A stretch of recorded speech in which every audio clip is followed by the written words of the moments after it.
Mather Tower right there.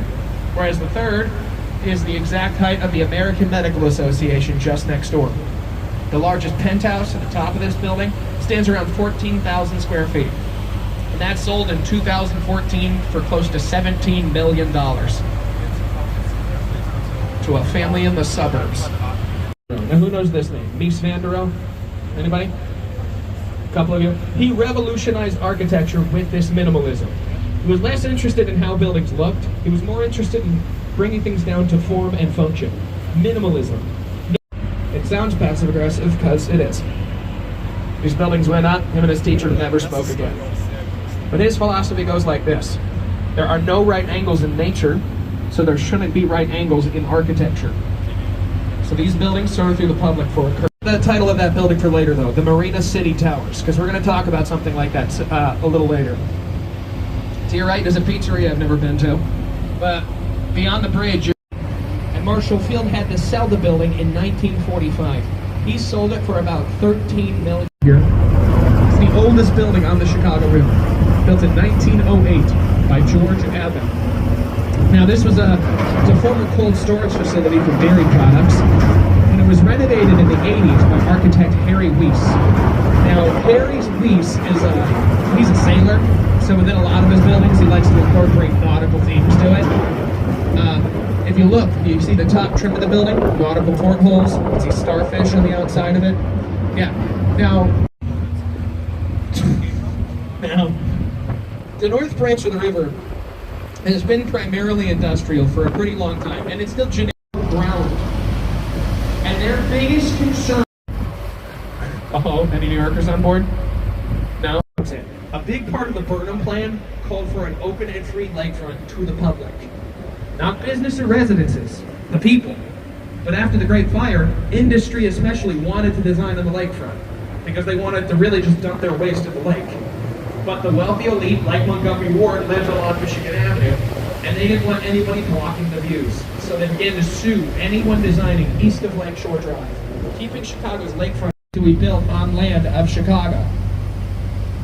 It's not because we're second to New York,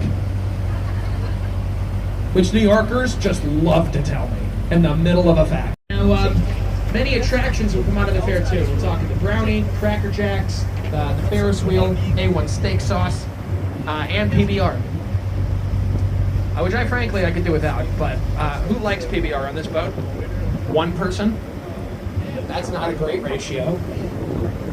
Now this was just called Pabst Beer originally, because it's amazing. This plot of land here has been vacant for 7 years. Now look up, a building that tall, a base this narrow, that's stupid.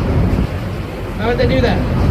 Well, to balance it out, look over your right shoulder, get a better idea of how narrow this is. Like Gateway 4 is up here to your right. Notice these two types of convex glass, so as you pass over the building, creates a kaleidoscope effect of everything around it. Now notice also how the building goes straight, then curve. See how it does? Wildly expensive to renovate, and you have to wait for approval of everything. Down to the smallest tile you have to wait for approval. So this guy buys a building, and he can't afford to touch it. So it just sits here for like 15 years. And in the early 2016, a New York developer bought. Now you'll notice something with Bertram Goldberg's work just in his titles. He calls his buildings cities. You had the Marina City Towers. This is his River City. What he's trying to do here, whereas his teacher, Mies van der Rohe, is interested in wide minimalist spaces, he's interested in space efficiency. Let's fit more people into our buildings, designing a city within a city. Just allowing them for amenities. So just inside's a boat marina, daycare center, 1-acre climate-controlled park, dog park, gym, swimming pool, parking garage, office space, boat marina. Now folks, I've been talking for a while, and this is the portion of the tour that I like to give you guys. Just a bit of a cruise where you can walk around, take some pictures, ask any questions, use the restroom. The one thing I ask during this pause, no.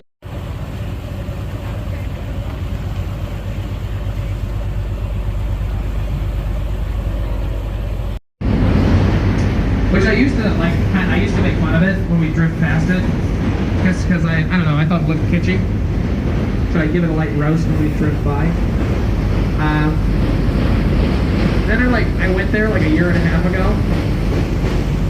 I just offhandedly mentioned to them I was a tour guide.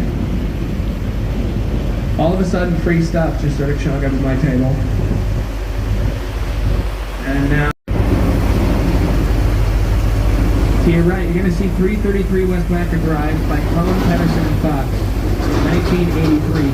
Gorgeous example of contextualism. You'll notice the river bends, the building mimics it, which stretches 365 feet across. It gets tinted in this greenish-bluish glass in honor. It was designed in honor of the Cathedral of Leite. At the end of this tour, if you go down to the base of that building, you will find stones embedded in its base from all over the world. China, all in the base of that building. Yeah.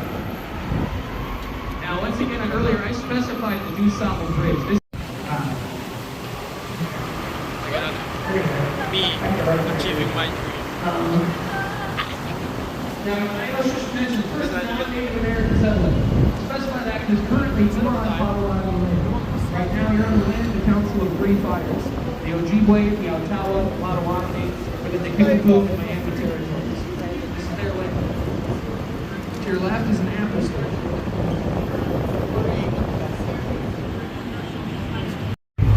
And with the threat of falling on people's heads, Chicago requested he reclad the whole building.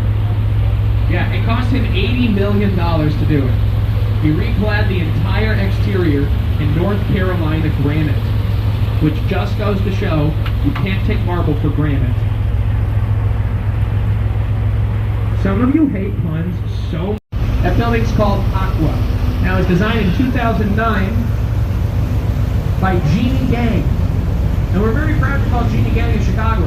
When she finished Aqua, she took the title for tallest in the country by taking the title for third tallest building in Chicago and tallest in the world by a female architect.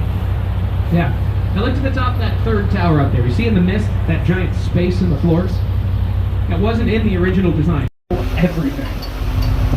The river, right? Everything went into this river, folks. Industrial waste, to the Illinois, into the Mississippi, and down into the Gulf of Mexico. Chicago? St. Louis? Very upset. They drank their water in the river.